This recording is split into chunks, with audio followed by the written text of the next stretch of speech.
ಒಂದು ಕವನ ಸಂಕಲನದ ಪ್ರತಿಯೊಂದು ಕೃತಿಗಳು ಏನಿಸ್ತದೆ ರೈತರಿಗೆ ಒಂಥರ ಸಾಂತ್ವನ ನೀಡ್ತಾವ್ರಿ. ಜೊತೆಗೆ ಅವ್ರಿಗೆ ಪರಿಹಾರಗಳನ್ನು ಕೂಡ ಹೇಳಿದ್ದಾರೆ ಸರ್. ಇದಕ್ಕೆ ಡಾಕ್ಟರ್ KM ಇಂದ್ರೇಶ್ ಅಂತೇಳಿ ತೋಟಗಾರಿಕೆ ಇದು ಕುಲಪತಿಗಳು ಅವ್ರು ಹೇಳ್ತಾರೆ ಸರ್. ಇಲ್ಲಿ ನಮ್ಮ ಆನಂದ್ ಅವರು ಸರ್ ಕೃಷಿಯ ಕುರಿತು ತಮ್ಮ ಕಕ್ಕಲಾತಿಯನ್ನು ಈ ರಂಟೆ ಸಾಲು ಇದ್ರಾಗ ಭಾಷೆ ಚಂದ ಮಾಡಿದ್ದಾರೆ ಮತ್ತು ಪರಿಹಾರಗಳನ್ನು ಅದು ಮಾಡಿದ್ದಾರೆ. ಆನಂದ ಮಾಸ್ತಿಯವರು ಗ್ರಾಮೀಣ ಭಾಷೆ ಒಳಗೆ ಇದನ್ನು ಬರೆದಿದ್ದಾರೆ. ಒಟ್ಟಾರೆ ಸರ್ ಈ ಮಾಸ್ತಿಬಳಿ ಅವರು ಬೇಸಾಯ ಶಾಸ್ತ್ರದೊಳಗೆ ಡಾಕ್ಟರೇಟ್ ಮಾಡಿದ್ದಾರೆ ರೀ. ಅವರು ಪ್ರಾಧ್ಯಾಪಕರಾಗಿ ಸೇವೆ ಸಲ್ಲಿಸಿ 24 ವರ್ಷಕ್ಕಿಂತಲೂ ಅಧಿಕ ಕಾಲದಿಂದ ಕೃಷಿ ಮತ್ತು ತೋಟಗಾರಿಕೆ ಕ್ಷೇತ್ರದೊಳಗೆ ಹೆಚ್ಚಿನ ಒಂದು ತಮ್ಮ ಸೇವೆ ಸಲ್ಲಿಸೋರಿಗೆ ಮಾಹಿತಿಯನ್ನು ಪಡ್ಕೊಂಡಾರೆ. ಅವರಿಗೆ ಸರ್ ರೈತರ ಬಗ್ಗೆ ಕಾಳಜಿ, ಒಟ್ಟು ನಮ್ಮ ರೈತರು ಇದಾಗಬೇಕು, ಅವ್ರಿಗೆ ತಕ್ಕ ಬೆಲೆ ಸಿಗಬೇಕು, ಒಟ್ಟು ಅವರಿಂದ ಸ್ವಲ್ಪ ತಮ್ಮ ಗ್ರಾಮೀಣ ಪರಿಸರದಿಂದ ಬಂದಿದ್ದರಿಂದ ಅದನ್ನು ಭಾಳಷ್ಟು ಒತ್ತಿ ಹೇಳಿದ್ದಾರೆ ಇದ್ರಾಗ ರೀ.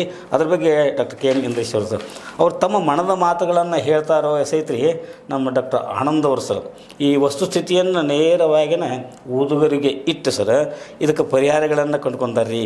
ಇಲ್ಲೇನಿದೆ ಸರ್ ಸಮಸ್ಯೆಗಳನ್ನು ಹಾಸಿ ಹೊದ್ದು ಮಲಗುವುದು ಕೃಷಿಕರ ದಿನಚರಿ ಆಗಬಾರ್ದು.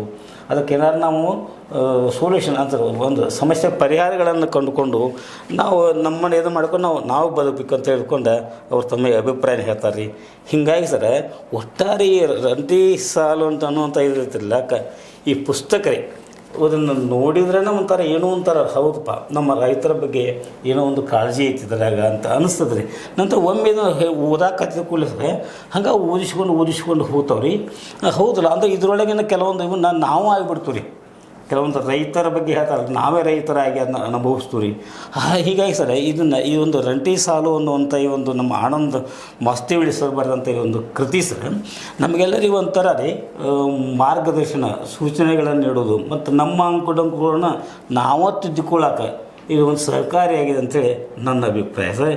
ಈ ನಿಟ್ಟಿನಲ್ಲಿ ಸರ್ ಡಾಕ್ಟರ್ ಆನಂದ್ ಮಾಸ್ತಿವಳಿ ಅವರಿಂದ ಇನ್ನಷ್ಟು ಸಾಹಿತ್ಯ ಕೃತಿಗಳು ಈ ರೀತಿ ಬರಲಿ ಅಂತೇಳಿ ನಾನು ಆಶಯ ವ್ಯಕ್ತ ಮಾಡ್ತಾಯಿದ್ದೀನಿ ಸರ್.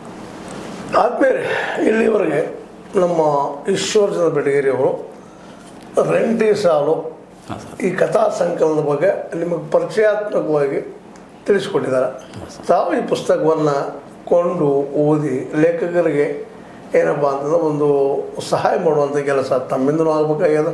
ಯಾಕೆಂದರೆ ಇವತ್ತು ಬರೆದು ಬದುಕೋರ ಸಂಖ್ಯೆ ಕಡಿಮೆ ಆಗ್ತಾ ಇದೆ.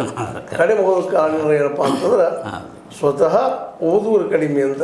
ಇನ್ನು ಓದುಗರು ಓದಿಸ್ಕೊಂಡು ಹೋಗುವಂಥ ಕೃತಿ ಐತೆ ಅಂತ ನಮ್ಮ ಈಶ್ವರಚಂದ್ರ ಬೆಟಗೇರಿ ಅವರು ಹೇಳಿದ್ದಾರೆ. ಅವ್ರ ಮಾಧ್ಯಮದಲ್ಲಿ ವಿಶ್ವಾಸ ಇಟ್ಟುಕೊಂಡು ನೀವು ಆ ಪುಸ್ತಕವನ್ನು ಕೊಂಡು ಓದಿ ಲೇಖಕರನ್ನು ಉಳಿಸುವಂಥ ಕೆಲಸ ಮಾಡುವಂತಾಗಲಿ ಮತ್ತು ಅದೇ ಕಾಲಕ್ಕೆ ಬೆಳೆಸುವಂಥದ್ದಾಗಲಿ ಅಂತ ಹೇಳ್ತಾ ಇಲ್ಲಿವರೆಗೆ ಮಾತನಾಡಿದಂಥ ನಿಮಗೆ ಧನ್ಯವಾದಗಳು.